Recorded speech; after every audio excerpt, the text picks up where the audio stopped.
Hi നമസ്കാരം. അപ്പോൾ നമ്മുടെ ഇന്നത്തെ സ്പെഷ്യൽ ആന്ധ്ര സ്റ്റൈൽ പച്ചടിയാണ് കേട്ടോ. ചുരക്ക കൊണ്ടാണ് നമ്മളിന്ന് ഈ പച്ചടി ഉണ്ടാക്കുന്നത്. ബോട്ടിൽ ഗാർഡ് കൊണ്ട് ഒരു പലതരം പച്ചടികൾ ഉണ്ടാക്കുന്നുണ്ട്. നമ്മൾ ബോട്ടിൽ ഗാർഡ് കൊണ്ടാണ് പച്ചടി ഉണ്ടാക്കുന്നത്. എനിക്കൊരു ഹാഫ് മതിയായിരുന്നു.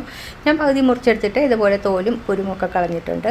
അതുപോലെ ഇതേപോലത്തെ കഷ്ണങ്ങളാക്കി വെച്ചു. എന്നിട്ട് തക്കാളിയും വേണം കേട്ടോ. ഇതുപോലെല്ലാം കഴുകി വെച്ചിട്ടുണ്ട്. ഇതേപോലെ ചെറിയ കഷ്ണങ്ങളായിട്ട് ഒന്ന് അരിഞ്ഞെടുക്കാം. ഇനി വേണ്ടത് മല്ലിയിലയാണ്. പിന്നെ വേണ്ടത് പച്ചമുളക്, കുറച്ച് വെളുത്തുള്ളി. ഇനി ഒരു പാനെടുപ്പ് വെച്ചിട്ട് കുറച്ച് കപ്പലണ്ടി അല്ലെങ്കിൽ കടലപ്പരിപ്പ് ഇടാൻ ഡ്രൈ റോസ്റ്റ് ചെയ്തെടുക്കണം. അല്ലെങ്കിൽ ഇത്തിരി എണ്ണയും കൂടെ ഒഴിക്കാം കേട്ടോ. കുറച്ച് മല്ലിപ്പൊടി മല്ലി ഇട്ടു. ഹോൾ മല്ലിയാണ് ഞാൻ ഇട്ടിട്ടുള്ളത്.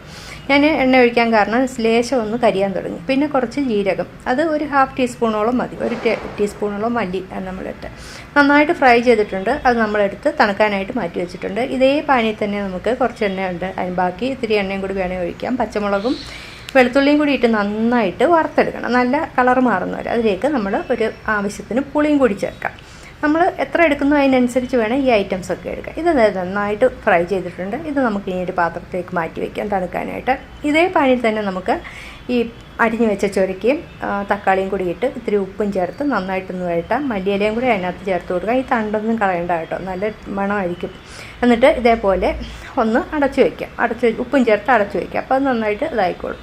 അപ്പോൾ ഇതൊന്ന് വെള്ളം ചേർക്കാതെ പൊടിച്ചെടുക്കാം. ഇതുപോലെ പൊടിച്ചെടുത്തിട്ടുണ്ട്. ഇത് വെന്തിട്ടുണ്ട് നന്നായിട്ട്. അതും അടച്ചു വയ്ക്കാം. തണുക്കാനായിട്ട് മാറ്റി വയ്ക്കാം. നമ്മൾ മുളകും കൂടി ഇട്ട് ഒന്ന് അരയ്ക്കാം. ഇത് തണുത്തിട്ടുണ്ട്. ഇതും കൂടി ഇതിനകത്തോട്ടിട്ട് നന്നായിട്ടൊന്ന് അരച്ചെടുക്കാം. പുളിയൊക്കെ നന്നായിട്ട് അരിഞ്ഞു വരണം കേട്ടോ. ഇതേപോലെ നല്ല ഫൈനായിട്ട് ഞാനിവിടെ അരച്ചെടുത്തിട്ടുണ്ട്.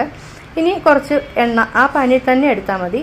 എണ്ണ ഒഴിച്ചിട്ട് കടുകിട്ട് പൊട്ടി കഴിയുമ്പോൾ കടലപ്പരിപ്പ്, ഉഴുന്ന് പരിപ്പ് എല്ലാം ഇട്ട് നന്നായിട്ട് ഫ്രൈ ആയി കഴിയുമ്പോൾ കുറച്ച് ഇത് കണ്ടില്ലേ, കായം, ഒരു നുള്ളു കായപ്പൊടി, ഉണക്കമുളക്, കറുവേപ്പിലൊക്കെ ഇട്ട് നന്നായിട്ട് ഫ്രൈ ആയി കഴിയുമ്പോൾ കടുക് വറുത്ത് കഴിയുമ്പോൾ അതിലേക്ക് നമ്മൾ അരച്ച് വെച്ചിരിക്കുന്ന ഈ ഇതുണ്ടല്ലോ, ഈ മിക്സ് ഉണ്ടല്ലോ, അതും കൂടി ഇട്ട് ഇളക്കിയെടുക്കാം. നല്ല അടിപൊളി ആന്ധ്ര സ്റ്റൈൽ പച്ചടി റെഡി ആയിട്ടുണ്ട്. ഇത് കേടാവത്തില്ല. നമ്മളൊരു തുള്ളി വെള്ളം പോലും ചേർത്തിട്ടില്ല. ചോറും നെയ്യും കൂടി ചേർത്ത് കഴിക്കാൻ വളരെ നല്ലതാണ്.